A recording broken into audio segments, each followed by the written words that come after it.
Hola! Aujourd'hui on se retrouve pour une nouvelle vidéo dans laquelle je vais essayer de réaliser un make-up arc-en-ciel, ou en tout cas très coloré. On verra ça juste après. Je ne vous promets rien pour le moment, mais je vais essayer.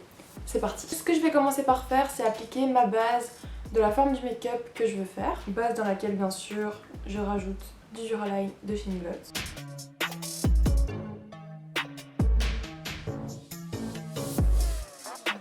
Je sais pas du tout si c'était une bonne idée de travailler comme ça. Je suis en train de réfléchir, c'est une mauvaise idée de bosser comme ça. On va enlever, on recommence. Attends, je suis archi bête.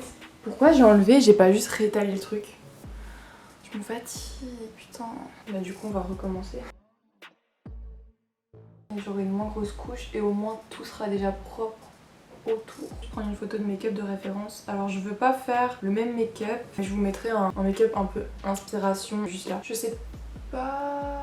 La meuf elle sait pas ce qu'elle fait, c'est incroyable. J'hésitais à mettre un papier collant.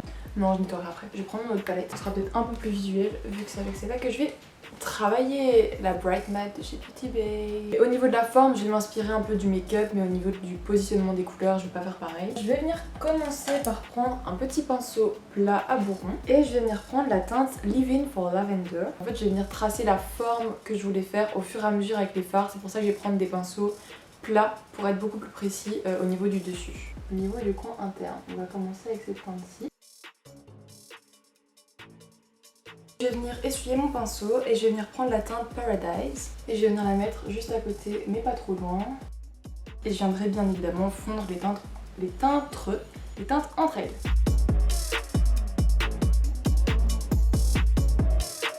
À peu près jusqu'au milieu de l'œil. Je vais venir prendre la teinte Slice of Lime, toujours avec le même petit pinceau que je viens essuyer à chaque fois entre eux.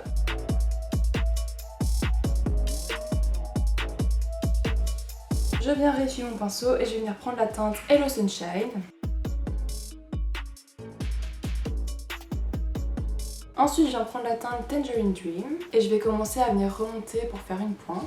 Et je vais pas trop venir me soucier du dessous parce que je viendrai nettoyer ça après pour faire quelque chose de vraiment propre.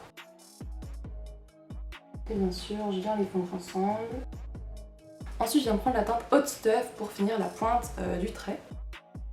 Et pareil, je viens pas trop m'occuper du dessous. On viendra nettoyer ça après.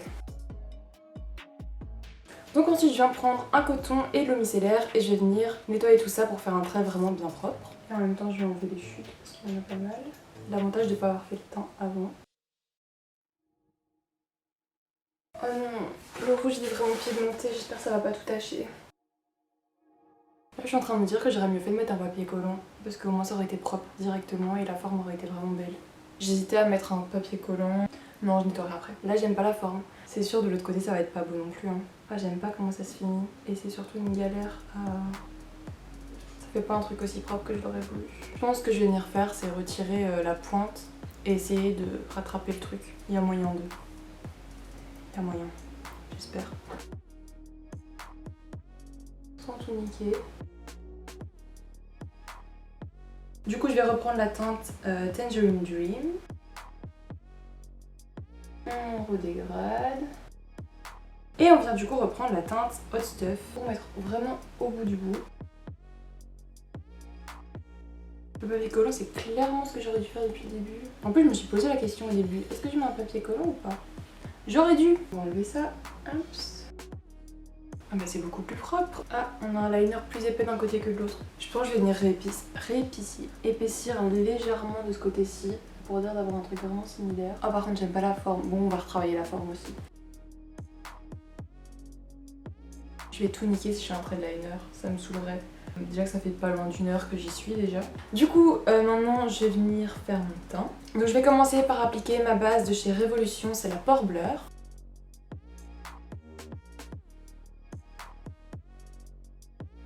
Ensuite, je vais venir prendre mon correcteur de chez Maybelline. Et du coup, je viens tout dégrader à l'éponge. Moins fan de celle-ci, je préfère la rose foncée.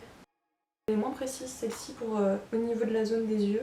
Donc je dois reprendre une autre éponge gros. Celle-là, elle est trop grosse pour faire le coin des yeux, j'aime pas. Et je vais venir poudrer avec ma poudre de chez Kiko. Bon, maintenant je vais revenir au niveau des yeux. Je vais venir prendre la teinte White Lies, toujours de ma palette de chez Beauty Bay. Je vais venir l'appliquer au coin interne. C'est pas un blanc très pigmenté, hein. Le reste de la palette est top. Le blanc est pas folichon, mais bon, on va dire que ça fera le taf.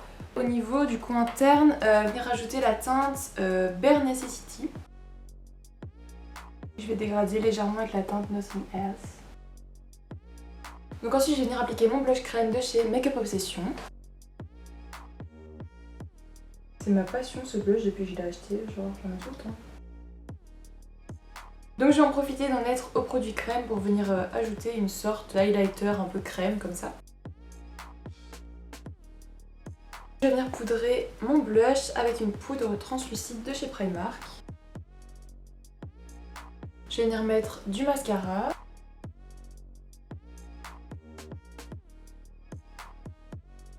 Et je vais venir appliquer dans la muqueuse inférieure un Wonder Pencil de chez NYX en teinte claire. Pour éviter que ça soit un peu rouge quoi, en fait, simplement.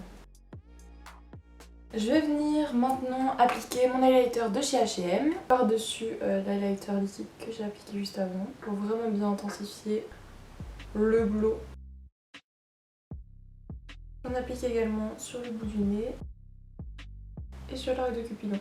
Je vais venir appliquer des strass que je viens recoller avec de la colle à fossiles. Je pense que je l'ai mis un tout petit peu plus haut que l'autre. Parce que c'est grave, ça fait le taf hein.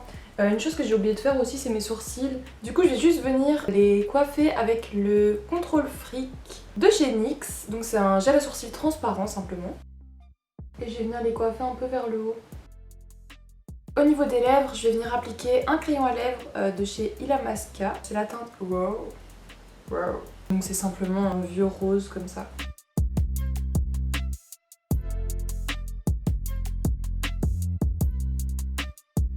Et je vais venir appliquer simplement un gloss de chez Thé Leclerc. La teinte, c'est rose paillette. Waouh, en rose paillette. Et je viens tout fixer avec une brume de chez Makeup Obsession. Et donc voilà, le look final.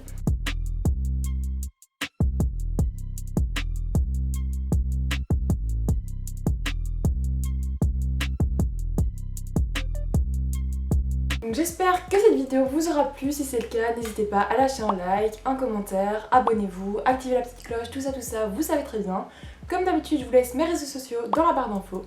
Et on se retrouve la semaine prochaine pour une nouvelle vidéo. Bisous!